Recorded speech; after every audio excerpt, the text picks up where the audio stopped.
नमस्कार, दिल्ली की south extension से सिटी सेंटर में आपका स्वागत है। आपके साथ मैं हूं गीता जोशी और सिटी सेंटर की शुरुआत दिल्ली से ही, जहां पर बढ़ता प्रदूषण सिर्फ दिल्ली और एनसीआर के लोगों के लिए नहीं बल्कि अब सरकार के लिए भी बड़ी मुसीबत बन गया है।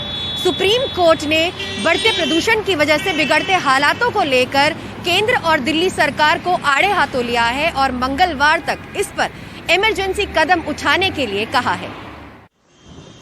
दिल्ली और एनसीआर में प्रदूषण पर सुप्रीम कोर्ट और भी सख्त हो चला है। कोर्ट ने केंद्र से सख्त लहजे में कहा है कि वो मंगलवार को एक आपातकालीन बैठक करे, साथ ही दिल्ली और एनसीआर में केंद्रीय और राज्य कर्मचारियों के वर्क फ्रॉम होम पर विचार करे।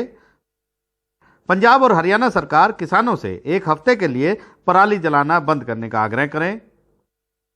आपातकालीन बैठक में दोनों राज्यों के मुख्य सचिव हों, इसके बाद रिपोर्ट अदालत में दी जाए। वहीं सुप्रीम कोर्ट ने कहा है कि पराली जलाना मुख्य कारण नहीं है। उद्योग, बिजली, परिवहन और निर्माण असली अपराधी हैं। वहीं पराली जलाने को लेकर केंद्र के अलग अलग आंकड़ों पर भी सवाल उठ रहे हैं। प्रदूषण रोकने के लिए गठित आयोग की रिपोर्ट के मुताबिक ये 35 से 40% है। केंद्र के हलफनामे के मुताबिक ये 4% है। दलीलों के दौरान सॉलिसिटर जनरल ने इसे 10% बताया, पहले इसे 20% बताया गया था। मसला इसका नहीं है कि आंकड़े क्या कह रहे हैं, अब वो तो केंद्र सरकार को समझना होगा कि वो कौन सा आंकड़ा बता रही है और किस समय का आंकड़ा बता रही है। हाँ। सबसे महत्वपूर्ण बात यह है कि वो आंकड़ा किस समय का है, क्योंकि किस समय, अगर पराली जिस समय जल नहीं रही थी तो उस समय का आंकड़ा अलग है। भाई किसी दिन 48% पराली का आंकड़ा था, किसी दिन 40% था, सफर ने जो जारी किया, किसी दिन 26% जारी किया, तो वो तो आंकड़े सफर के ही हैं, दोनों केंद्र सरकार के हैं। सुप्रीम कोर्ट ने एक बार फिर साफ किया है कि इस मामले पर वो राजनीति नहीं चाहता। बुधवार को एक बार फिर सुनवाई होगी। सुनवाई के दौरान सुप्रीम कोर्ट ने इतना तक कह दिया कि अगर पराली जलाना मुख्य कारण नहीं है तो फिर इतनी हाय तौबा क्यों हो रही थी।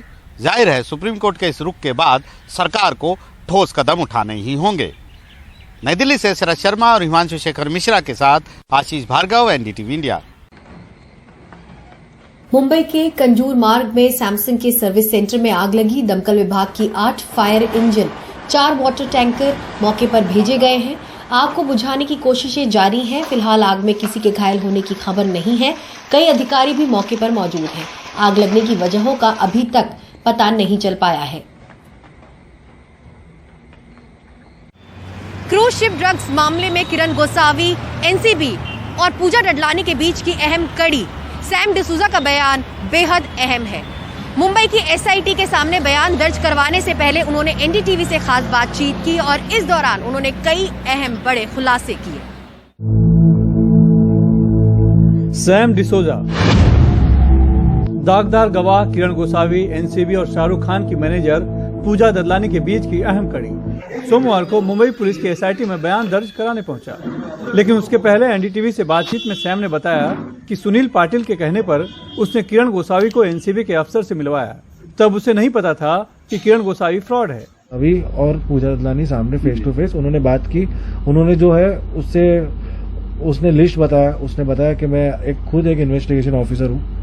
ओके, उसकी गाड़ी गोसावी ने कहा, और गोसावी की गाड़ी में पुलिस का बोर्ड भी था, प्लस उसके पास बॉडीगार्ड था। और मैं तो उसको जानता नहीं था, मैं खुद भी उसको सर करके, यही प्रभाकर साहिल रहा होगा। प्रभाकर साहिल ही था। अब मैं खुद उसको सर करके बात कर रहा था। अच्छा, तो उन्होंने बोला कि I am the one who is handling, और मैंने उनको मिला के मैं हो गया साइड। पेशे से लाइजनर सैम ने एनसीबी के गवाह प्रभाकर साहिल के इस दावे को भी गलत बताया कि गोसावी और उसके बीच 25 करोड़ की डील से जुड़ी बात हुई थी। देखो, पैसे की बात नहीं हुई थी वहाँ पे जो बात थी इसी इतनी थी कि बात करानी थी पूजा ददलानी से। अच्छा, बात उतनी थी। ठीक है, इसलिए बात हो गई दोनों के बीच में। सब निकल गए। फिर वहाँ पूजा ददलानी के साथ उनके हस्बैंड भी आए थे। हाँ, गाड़ी उनकी मर्सिडीज। हाँ, उसके बाद हम लोग गए होटल पे। और फिर बाद में सुनील पाटिल का फोन आया, बोले यार वो पैसे वैसे ले लिए। और हम लोग भी परेशान हो गए, हम लोग शॉक में आ गए। बोले यार 50 लाख रुपए लिए, अब कौन देगा, क्या हमको मालूम नहीं। हालांकि सुनील पाटिल के कहने पर प्रभाकर से 38 लाख रुपए लेने की बात कबूल किया। सैम डिसूजा के वकील ने पुलिस में लिखित शिकायत देकर सच सामने लाने का दावा किया है। हमने अपने कंप्लेंट में भी ये कहा है कि इन तीनों ने, चारों ने मिलके एक कॉन्स्पिरेसी बनाई है, और इस कॉन्स्पिरेसी ये मेरे ख्याल से कुछ ऑफिसर्स के नाम अपने मोबाइल पे दिखा के, लोगों को दिखा के उनसे पैसा निकालने की कोशिश करने का काम इन्होंने किया है। और इन सारे पूरे कांड में ये पूरे कॉन्स्पिरेसी में इन्होंने सैम डिसूजा का सिर्फ एक मिडलमैन के हिसाब से यूज किया। आरोपों से घिरे मुंबई एनसीबी के जोनल डायरेक्टर समीर वानखेड़े के लिए सैम डिसूजा डूबते को तिनके का सहारा जैसा है, क्योंकि सैम के बयान से पता चलता है कि किरण गोसावी और Sameer Wankhede cruise ship drugs मामले के पहले कभी नहीं मिले थे और दूसरे 25 करोड़ की डील भी गोसावी खुद कर रहा था। मुंबई से cameraman Praveen Rohit Sunil Singh, NDTV India के लिए। प्रधानमंत्री नरेंद्र मोदी आज भोपाल में भगवान बिरसा मुंडा जनजातीय सम्मेलन में शामिल हुए, जिसके बाद उन्होंने देश के पहले पीपीपी मॉडल पर बने गौंड रानी कमलापति स्टेशन को देश को समर्पित किया। आपको बता दें 3 दिन पहले ही हबीबगंज स्टेशन का नाम बदलकर रानी कमलापति स्टेशन रखा गया है।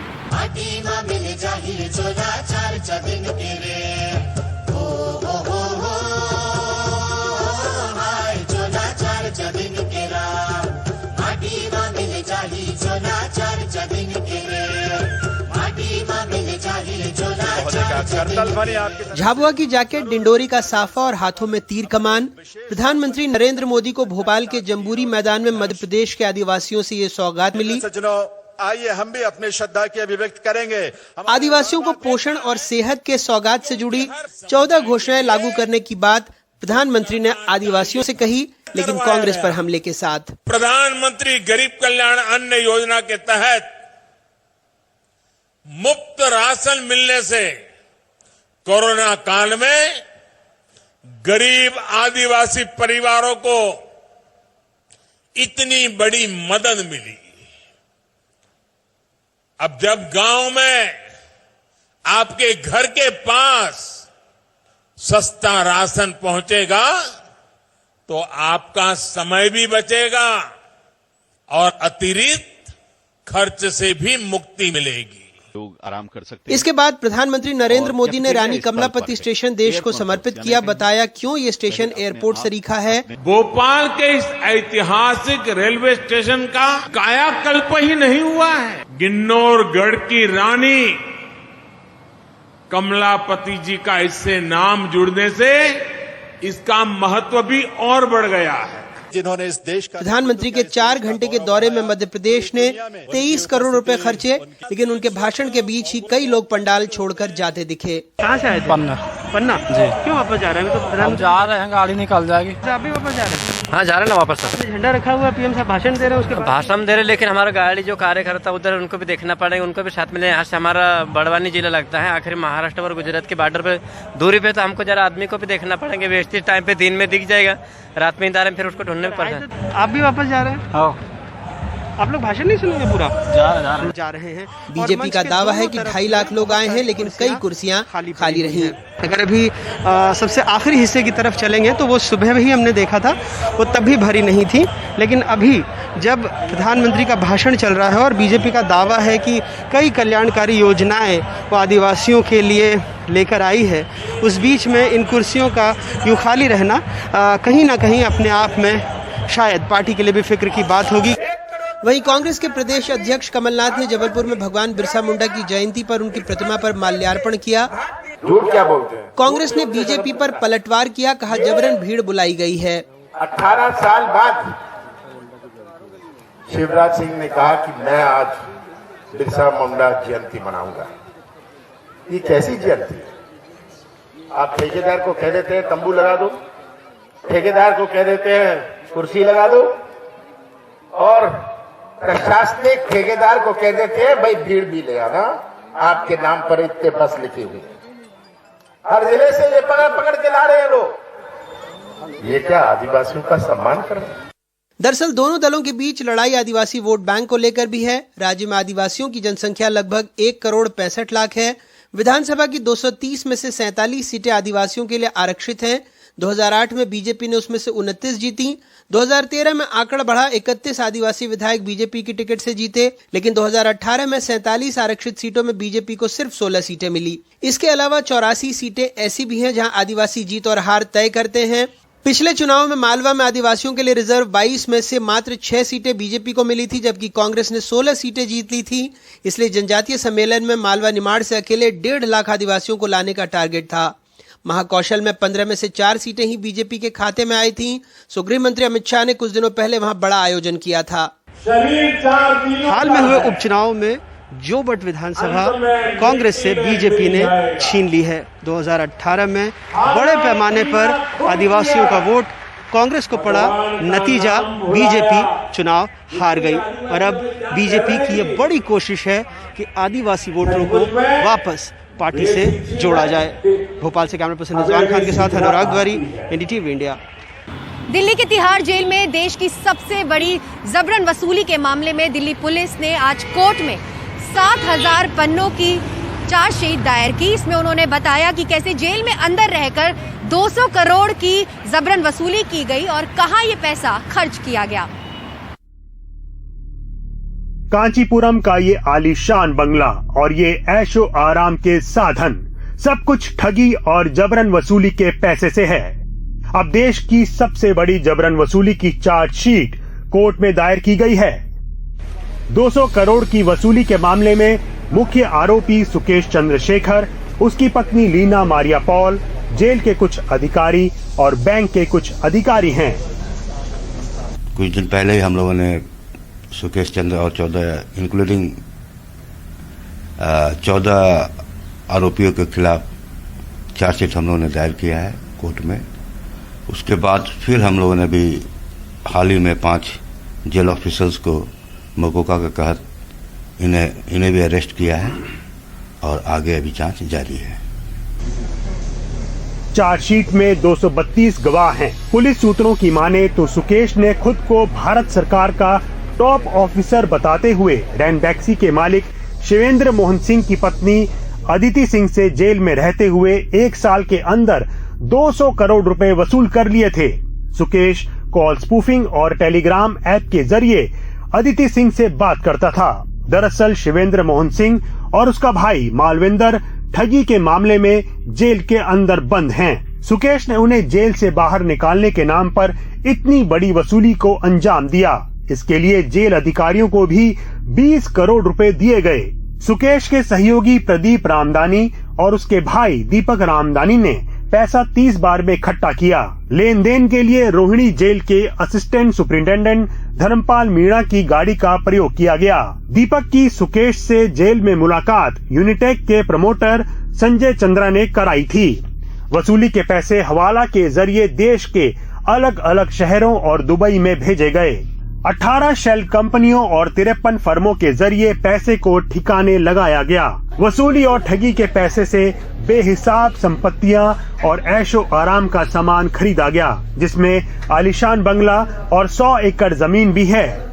जांच एजेंसियों ने सुकेश के ठिकानों से 23 लग्जरी गाड़ियां, 85 महंगी घड़ियां, लाखों के जीन्स पैंट, लाखों के चश्मे, एप्पल के कई आईपैड, मैकबुक, आईफोन, चांदी के चम्मच, कटोरी, गिलास, 48 जोड़ी महंगे जूते और महंगे बैग, लीना पॉल के दुनिया के सबसे महंगे ब्रांडों के 72 सैंडल और 46 बैग बरामद किए। अभी तो इस मुद्दे पे जांच चल रही है, लेकिन जो मोटा मोटी हमारे पास अभी जो रिकॉर्ड या जो एविडेंस आया उसमें देखा गया कि जितनी भी बहुत सारी लग्जरी गाड़ियां, फार्म हाउस और कुछ जमीन इसने खरीदा है और 40-50 करोड़ के आसपास जो है इसका एस्टिमेट आया है। बाद बाकी अभी जांच जारी है। सुकेश पर पहले के भी 32 मामले अलग अलग राज्यों में दर्ज हैं, इसीलिए पुलिस ने सभी आरोपियों पर मकोका लगा दिया। आर्थिक अपराध शाखा ने इस मामले में रोहिणी जेल के 5 अधिकारियों को भी गिरफ्तार किया है। सुकेश के कारनामे देखकर उसकी केस की जांच करने वाले जांचकर्ता भी हैरान हैं। ठगी का ये तरीका शायद ही किसी ने देखा और सुना होगा, लेकिन फिलहाल वो अपनी पत्नी और अपने गुर्गों के साथ जेल में है और जेल से निकलना आसान भी नहीं होगा, क्योंकि पुलिस ने सभी पर मकोका लगा दिया है। नई दिल्ली से कैमरामैन मनु नायर के साथ मैं मुकेश सिंह, एनडीटीवी इंडिया। छत्तीसगढ़ के रायगढ़ में आज कर्नल विप्लव त्रिपाठी को पूरे सैनिक सम्मान के साथ अंतिम विदाई दी गई। मणिपुर में शनिवार को एक बड़ा आतंकी हमला हुआ। इस हमले में आतंकियों ने 46 असम राइफल्स के कमांडिंग ऑफिसर कर्नल विप्लव त्रिपाठी को निशाना बनाया। उनके काफिले पर हमला किया गया। जिस समय यह हमला हुआ उस वक्त कर्नल त्रिपाठी अपने परिवार के साथ लौट रहे थे। आतंकियों के इस हमले में कर्नल त्रिपाठी के अलावा उनकी 36 वर्षीय पत्नी अनुजा और 5 वर्षीय बेटे अबीर की भी मौत हो गई। इस पूरे हमले में 7 लोगों की जान गई। सिटी सेंटर में वक्त हो गया एक छोटे से ब्रेक का, लेकिन ब्रेक के बाद आपको दिखाएंगे केरल में अब भी बारिश का कहर जारी।